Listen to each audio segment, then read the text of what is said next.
Him back. I had some issues with the other stream, but here we are. The Toronto Maple Leafs blew. They didn't really blow anything, but they sort of were. They tied the game and won in the third, and ended up losing 4-1 to the Vancouver Canucks, who came into this game ranked 27th out of 32 teams. Are you kidding me? Okay, so to avoid getting blocked, what I'm going to do is I'm just going to kind of show the GIFs that Omar tweets. Tic Tac Omar, great follow on Twitter. This might be kind of the way I try doing it from now on. And let's just look at it. So Luke Shen was pretty noticeable. Look at this hit he throws there. On which player was that? I don't even know which player that is, but yeah, just completely manhandling him. Physicality was just ramped early on. Let's show this right here. Tyler Myers. I can full screen this. Yeah. Whoa, look at that. So Tyler Myers. This ended up leading to a fight. I didn't really love this hit, but I mean, it is clean, though, at the end of the day. It sucks that Kuzmenko was right there. But I like that our players came in and challenged. Let's see, does he give Jake McCabe? No, oh yeah, he does right here. So Jake McCabe drops the gloves with Tyler Myers. And obviously a bit of a size mismatch there, but good on Jake McCabe, man. Getting in the action. Only his third game as a Leaf. And that's going to make you popular in the locker room doing that. So Luke Shen and Jake McCabe already making quite the impact. Jeter Seppi right here trying to get him back. We won't. Oh yeah, wait. I don't think I can full screen GIF. So Cherry called for holding. The penalties were just kind of insane in the beginning of this. William Nylander was able to force a turnover. He leads the NHL in breakaways, I think, generated this season, or maybe it's even been the past few seasons. He's been a bit better at capitalizing on them this season, but gets robbed there. Luke Shen still fighting guys. JT Miller. Awesome gif right there. And then let's go a bit. Okay, yeah, Bunting, O'Reilly, Lafferty seems to be working so far. I like this line in the first period. And it sucks because Ryan O'Reilly in the second period gets hit by an Austin Matthews shot to the hand and never returns. And then he never ends up coming back from that. John Tavares got leveled in that second period again. Oh, no, first period, yeah. It was, I think, yeah, 2 huge hits against him in the first period. And then passes to Matthews, and Tavares nearly deflects it. The Leafs were so close, man. They hit a few posts. Nylander, I didn't see this. Nylander disrupts Kravtsov, or he just takes it off him. Yeah, like a Nylander. He's been really good at that too. And then let's check this unprotected part got hit. Oh yeah, so this is the play where Austin Matthews. This is going to be a storyline, guys. Is Austin Matthews even more? Because we already think and suspect that he's been playing injured this season. There's another play there where he gets hit hard in the hand. It doesn't really show it that well. Let's see. Oh, no, not hand, leg. O'Reilly got hit in the hand. So it's going to show Matthews right over here. Yeah, he gets hit in the leg. Goes down hard. Not good, man.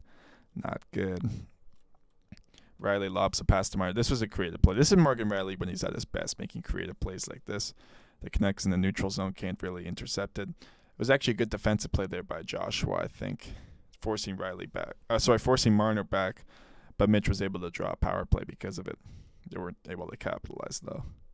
And, man, Austin Matthews returned. I was kind of shocked. A lot of people thought he would, we didn't even know. I mean, Kevin Biesca's on the intermission saying, oh, yeah, Matthews might have a torn MCL, a slight fracture. And everyone's like, what? And, man, pretty funny. Oh, yeah, Murray and Riley playing goalie. This was a crazy sequence. Here, I'll go full screen for it. And stuff like this in the playoffs, man, is going to be occurring. You see all these bodies in front. Tampa Bay Lightning are going to crowd up that crease. Whether it's Samsonov or Murray in net, wow. Good thing they were able to keep that out. Tyler Myers is right there. Good on Yarncrook to grab him. And then the Mitch. Okay, here's the Matt Murray save. 2-0. I'll pause it quickly if I can. Let's go back. So yeah, it's Joshua, Kristen Rolane in there. Wasn't able to elevate the puck the way he would have liked, so Matt Murray makes just an outstanding save. He was tracking the puck so well those first 2 periods. The Leafs had 0 goals. That's unacceptable. The Canucks had an 80% expected goals for percentage in that second period. They shouldn't be outplaying you, man. And then here's the double deflection. I'll just show it. We'll go full screen. Why not? Quickly to show it. We can show it twice. Yeah, we'll just reset. Good use of the flanks there in the power play. They get it back to Hughes for the point shot. JT Miller screening Murray, and then it ends up getting a double deflection because Manko gets it, then it goes off of Hull's leg on the inner part there, the inner knee really, and it bounces into the back of the net. So good work there to tie the game for the to get the lead. Sorry, for the Canucks. That was the game's first goal. And man, yeah. So then there's crazy sequences. Quinn Hughes robbing Matthews there. He likely scores. Just no puck luck at all for the team. And then this pass, though, by William Nylander. He didn't need luck for this. This is all skill. The super Swede William Nylander spots John Tavares in front. The Canucks defender there wasn't able to really do anything. That was Dakota Joshua, former Leafs draft pick. And great work for his 28th goal of the season. Of course, Alex Kerfoot hit the post completely. It shows it better here. Yeah, see, like a Kerfoot. Off the crossbar, man. He got promoted to the first line tonight. I don't want to see him. If we're in the playoffs and Kerfoot's on our first line, that can't pay you, man. And then here we'll go full screen for this as well. Elias Pettersson scores shorthanded. Just a nifty goal, man. Inexcusable that the Leafs were like that, too. Matthews was barely skating back. I think it was John Tavares that kind of made a poor play there, too, that even allowed that 2-on-1 to occur.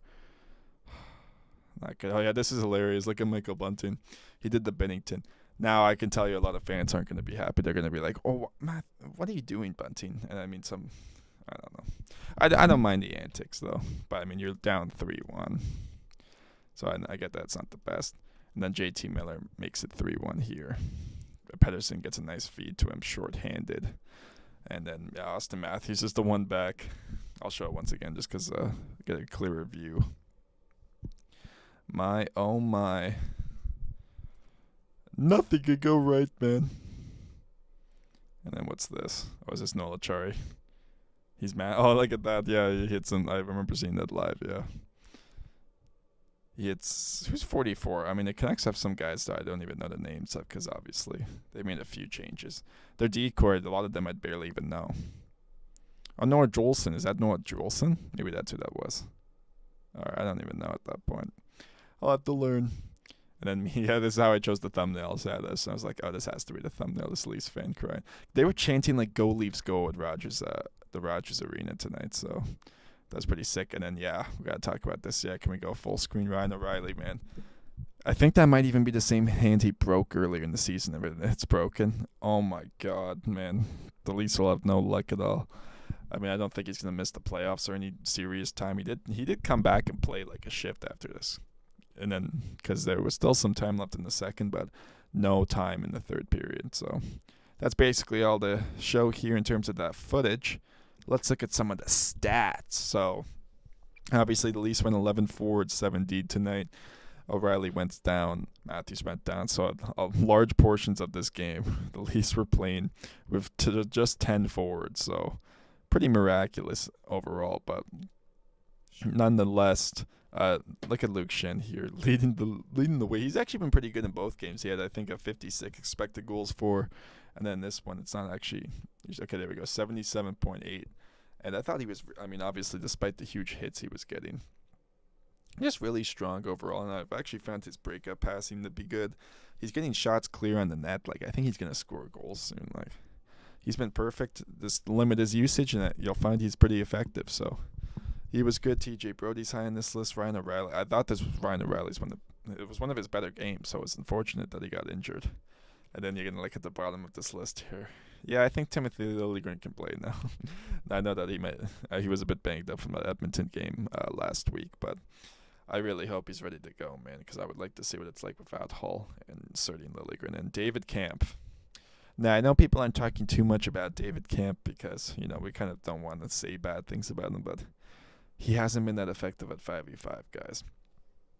And, I mean, I can appreciate some of the goals he scored. That goal against Edmonton was great. Great awareness. I mean, it does mainly Marner that did that, but you can't... he has a good shot, Camp. That's the thing. And, I mean, hopefully come the playoff times, he can score like a short-handed goal like he did in Game 1, and he can come through. I mean, he scored 2 big goals, but in this regular season, man, I just find whenever he's out there, the Leafs are often getting outplayed, and... I kind of feel like his defensive metrics and his value is a bit overrated at this point, considering the amount of players we got that kind of play a similar game. But nonetheless, looking at other names, Erik Gustafsson, I know he kind of ranked low there. There were times where I think he's going to start to look better and better. He looked comfortable, uh, neutralizing the opposing the Canucks defenders rather in the offensive end, and was deceptively skating past them to open up some passing lanes. And I would like to see him use his shot a bit more. I wonder if they give him a chance to quarterback the first power play unit at all. I know that Riley isn't injured, but they gave Sandin a chance, so I would be curious if they ever give Gustafsson a chance there. Then yeah, that's basically it. Michael Bunting was on that third line to start, and it looked decent, but he needs to be better a bit too, because on that fourth goal, especially the one that Allman, I think is that guy's name here? Let me find it. Amen. I should know this. I feel bad not knowing it, but yeah, and this guy scored, the Amen guy, and yeah. Pot Colson for the Canucks, by the way. I didn't even really notice him all at night, so I'm not surprised. I didn't notice him all night. I watched the whole game, so not surprised that he ranks that low. Let's see how Leafs Twitters react. We can react to some of the quotes together. I think we're still trying to find our way here. Isn't that great to hear? So I might go to the Leafs here, because it's probably better if I just go to the Leafs section, because then I'm not getting a bunch of random stuff. Sean Keefe says the Leafs will have an update on Ryan O'Reilly's injury following practice on Monday. He didn't return for the third period. Come on, man. I mean, Myrtle's taking the words out of my mouth. This one doesn't sound great. So what was it like for Austin Matthews playing after the shot block? Not great, I mean. Just try and grab my way through it.